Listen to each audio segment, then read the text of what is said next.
time that we have together today, I wanted to leave you with sort of 10 ideas or different things that you can land on in terms of finding your way through with your child.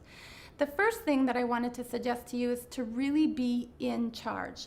This is not a time for children to look in a dependent kind of position that they'll be in to their big people and find their big people overwhelmed and undone and not able to handle the situation that everybody is in. You can have those moments, of course, and we wouldn't deny those moments to you as a big person who cares deeply for a child that's been affected by brain injury.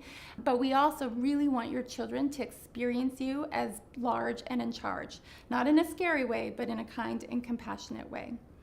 I want to suggest to you as a second thing to keep in mind that when children are really secure in the connection that they have with you, it gifts them the opportunity to grow. When they have to question the connection that they have with you, their foundational response to that always is going to be to direct energy towards making sure their connection with you is okay. And so if we want to gift children the opportunity to be resilient and to exact better than expected outcomes, we really want for them to not have to waste any energy focusing on whether we are good with them. And so we as big people want to take care of the relationship. We take care of apologies. We take care of fights. We take care of hurts, even if as a big person you find yourself saying, but that wasn't my fault, or I didn't start that. We want for your child to experience you as somebody who is bigger than the fight, bigger than the outburst, bigger than the brain injury, bigger than the things that might rain down upon them, that you are the rock for that child and that they know they can look to you to guide them through and be in charge. Third, we want your child to experience you as all-knowing. We know that in this period you may not have all the answers and you may not know exactly where it is that you're going to land, but your child needs to believe that you do. And so in the best way that you know how, we want you to find ways of responding to your child so that they can look to you and say, oh, okay, they've got it and they know what's happening and they're going to be able to support me through this time in life. Next, I want to suggest to you that this is a time to really focus on planning for transitions and change. This is not a time during which children are going to love surprises and love spontaneity necessarily, and so we want to be really compassionate about that for them.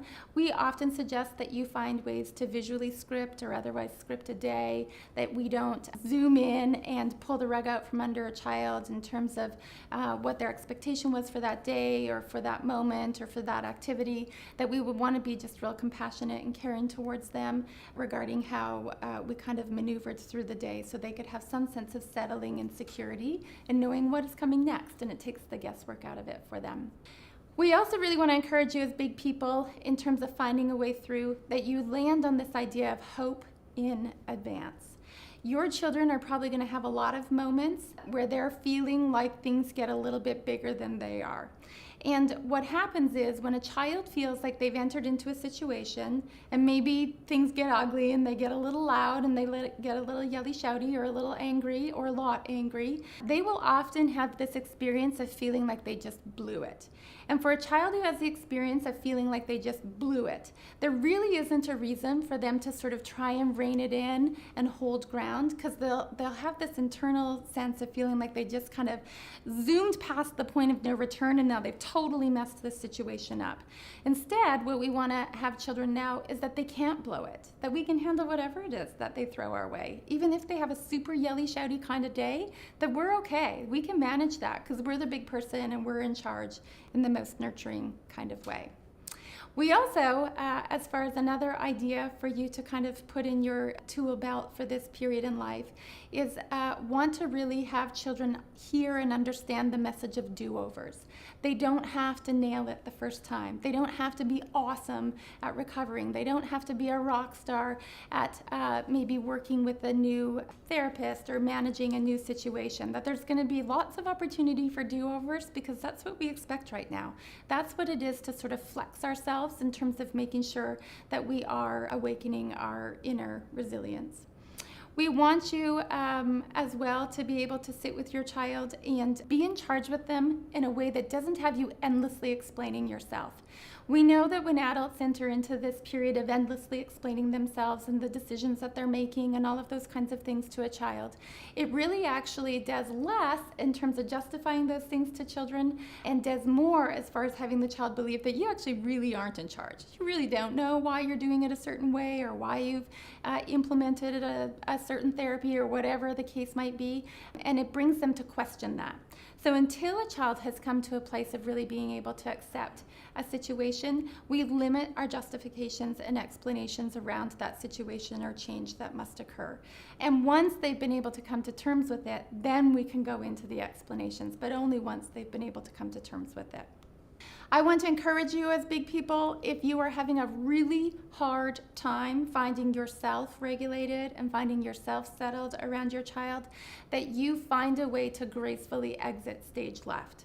Don't stay in a situation and overwhelm your child with responding and find yourself mired in their own frustration. If you can just find a way to get out of there. And what we don't want is for you to say, can't handle you today, I'm out.